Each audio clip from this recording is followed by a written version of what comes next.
അതിൽ ഏറ്റവും പ്രധാനം ഞാൻ തുടക്കത്തിൽ സൂചിപ്പിച്ചതുപോലെ നമുക്ക് ചില സത്യങ്ങൾ, ചില വസ്തുതകളെ കുറിച്ച് നമുക്ക് അറിവുണ്ടാവുക എന്നതാണ്. അറിവുണ്ടാക്കുക, പഠിക്കുക എന്നതാണ് നോമ്പിന് വേണ്ടിയുള്ള മുന്നൊരുക്കത്തിന്റെ ഒന്നാമത്തെ ഘട്ടം. അതുകൊണ്ട് ഡീറ്റെയിൽസിലേക്ക് പോകാതെ ഞാൻ പറയുന്ന കാര്യം, അവശേഷിക്കുന്ന കുറഞ്ഞ ദിനങ്ങളിൽ എല്ലാവരും സാധ്യമാകുന്ന അത്ര എന്ത് ചെയ്യണം? നമ്മുടെ അറിവ് വർദ്ധിപ്പിക്കുന്ന സ്വഭാവത്തിൽ വായനകൾ നടത്തണം. നോമ്പിന് അത്യാവശ്യമാണെന്ന് മുന്നൊരുക്കണം. വായിക്കാൻ അറിയില്ലാതെ ന്യായം പറയരുത്. അങ്ങനെ ന്യായം പറഞ്ഞ് മുസ്ലിം ആയിരിക്കാൻ പറ്റൂല. കാരണം മുസ്ലിം ആകുന്നതിന്റെ അടിസ്ഥാനം അറിവുണ്ടാവുക എന്നതാണ്. ആ അറിവുണ്ടാവണമെങ്കിൽ വായിച്ചേ പറ്റൂ. വായനക്ക് നിർത്തിയിട്ട് കുറെ കാലായിരിക്കും എന്ന് ന്യായം പറയല്ലേ. വായിച്ച ശീലല്ല എന്ന് പറയല്ലേ. വായിച്ചാൽ ഉറക്കം വരും എന്ന് പറയല്ലേ. എന്ത് വില കൊടുത്തും എന്ത് ത്യാഗം സഹിച്ചും നമ്മളെ കൊണ്ട് വായിപ്പിക്കണം, ബുദ്ധിയിരുത്തി വായിപ്പിക്കണം. കുറച്ച് കാര്യം നോമ്പിനെ കുറിച്ച് നമുക്ക് പറഞ്ഞു തരുന്ന, അതിന്റെ ആത്മാവ് നമുക്ക് ബോധ്യപ്പെടുത്തി തരുന്ന പുസ്തകങ്ങൾ ലഭ്യമാണ്. അതല്ലെങ്കിൽ ഖുർആൻ നേർക്ക് നേരെ പരിഭാഷ വെച്ച്, മലയാളത്തിലുള്ള തഫ്സീറുകൾ വെച്ച് ഖുർആൻ വായിക്കും. നോമ്പിനെ കുറിച്ച് പറഞ്ഞ ആയത്തുകൾ എന്തൊക്കെയാണ് അള്ളാഹു അത് പറഞ്ഞിട്ടുള്ളത്, എങ്ങനെയൊക്കെയാണ് പണ്ഡിതന്മാർ വ്യാഖ്യാനിച്ചിട്ടുള്ളത് എന്നൊന്ന് വായിച്ച ആ അറിവ് നേടി നമ്മുടെ മനസ്സിനെയും ചിന്തയെയും ഒരു നനച്ചുകൂടി നടത്തി. വീട്ടിലുള്ള നനച്ചുകൂടിയൊക്കെ നടന്നോട്ടെ, പക്ഷെ അതുകൊണ്ട് നോമ്പ് ശരിയാവൂല. നമ്മുടെ ചിന്തയെയും നമ്മുടെ മനസ്സിനെയും ഒന്ന് നനച്ചു കുളിക്കണം.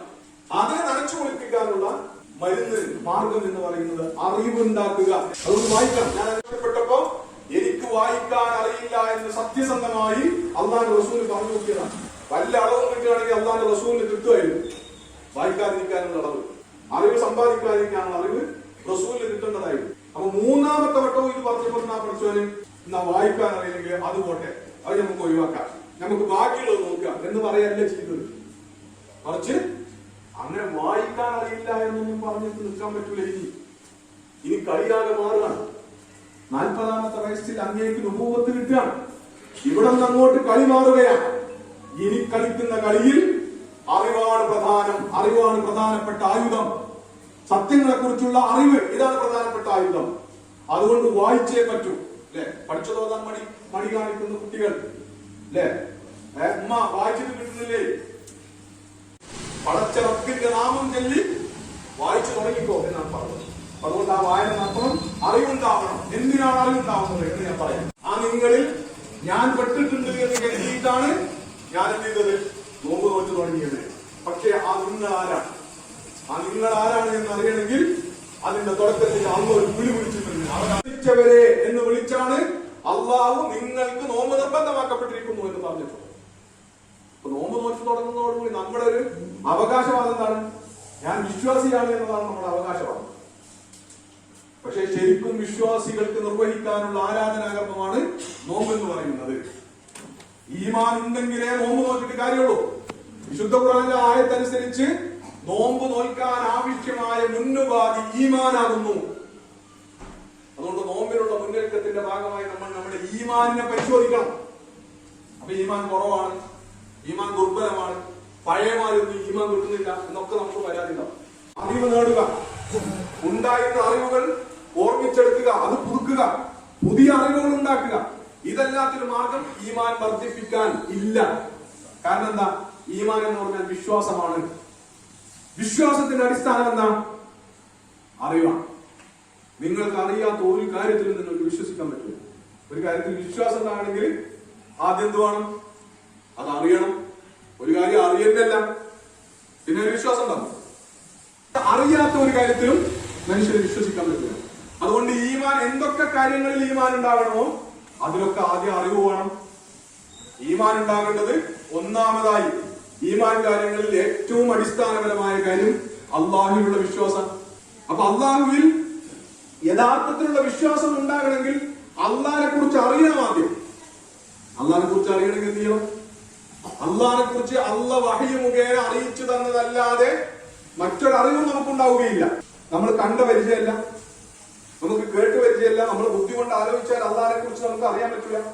അള്ളാഹിനെ കുറിച്ച് അള്ള പറഞ്ഞത് അറിയുക എന്നതാണ്. അള്ള പറഞ്ഞത് അറിയണമെങ്കിൽ എന്ത് ചെയ്യണം? ഖുർആൻ വായിക്കണം.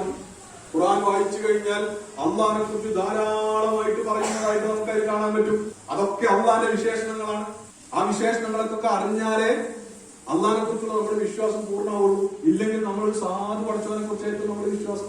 അപ്പൊ പരലോകത്തിലുള്ള വിശ്വാസം എന്ന് പറഞ്ഞാൽ നമ്മുടെ ജീവിതത്തെ കുറിച്ച് നമ്മൾ ശരിയായി അറിയുകയും അത് നമുക്ക് ബോധ്യപ്പെടുകയും ആ ബോധ്യം നമ്മുടെ ജീവിതത്തിൽ പ്രതിഫലിക്കുകയും ചെയ്യുക എന്നതാണ്. പൊട്ടക്കണത്തിൽ തവളയാകാതിരിക്കുക. ഈ കാണുന്ന ദുനിയാവ് മാത്രമാണ് ജീവിതം എന്നൊരാൾ വിചാരിച്ചാൽ അയാളുടെ ജീവിത സങ്കല്പം വളരെ കുറുസായതായിരിക്കും. പൊട്ടക്കണത്തിലെ തവളയെ പോലെ ആയിരിക്കും. ഈ കണക്കിന് പുറത്ത് വലിയ വിശാലമായ അനന്തമായ ഒരു ലോകമുണ്ട്, ഒരു ഭൂമിയുണ്ട് എന്നറിയാതെ താൻ മുന്നിൽ കാണുന്നത് മാത്രമാണ് ലോകം എന്ന് വിചാരിക്കുന്ന പമ്പര വിഡ്ഢിയായ ഒരു തവളയെ പോലെ നമ്മളാകും, പരലോക വിശ്വാസം ഇല്ലെങ്കിൽ. അപ്പൊ അതുകൊണ്ട് നരകം താങ്ങുകയില്ല. എനിക്ക് നരകം സഹിക്കാൻ നമ്മളെ കൊണ്ട് പറ്റൂല. അതുകൊണ്ട് നരകം വേണ്ടെന്ന് തീരുമാനിച്ചേ പറ്റൂ. നരകം വേണ്ടെന്ന് തീരുമാനിച്ചാൽ നമ്മെ നരകത്തിലേക്ക് തള്ളിവിടാൻ സാധ്യതയുള്ള എല്ലാ തിന്മകളിൽ നിന്നും വിട്ടകന്ന് നിൽക്കാനുള്ള ഒരു സൂക്ഷ്മത നമ്മുടെ ജീവിതം. അതാണ് നമ്മൾ നേരത്തെ പറഞ്ഞ തക്വത. തക്വയുടെ ഒരു വശം അതാണ്. അങ്ങനെ നരകം വേണ്ടെന്ന് നമ്മൾ തീരുമാനിച്ചാൽ ആ നരകത്തിലേക്ക് നമ്മളെ തള്ളിവിടുന്ന തിന്മകളിൽ നിന്ന് നമ്മൾ സൂക്ഷ്മത പുലർത്തിയാൽ നമുക്ക് കുറെ സമയം ഉണ്ടാകും. തിന്മ ചെയ്യാൻ നമ്മൾ വേസ്റ്റ് ആക്കി കളയുമായിരുന്നു നമ്മുടെ സമയവും നമ്മുടെ അധ്വാനവും നമ്മുടെ കഴിവുകളും നമ്മുടെ സമ്പത്തും ഒക്കെ നമുക്ക് എന്ത് ചെയ്യാൻ പറ്റും? സേവ് ചെയ്യാൻ പറ്റും. നീയത്ത് വെച്ചും നോമ്പ് വേണം. നോമ്പ് ശരിയാണെങ്കിൽ നീയത്ത് ആണ് ഒന്നാമത്തെ ഫർള്. ആ നീയത്ത് എന്ന് പറഞ്ഞാല് ചൊല്ലുന്ന നീയത്തല്ല. ചൊല്ലുന്ന നീയത്തല്ല.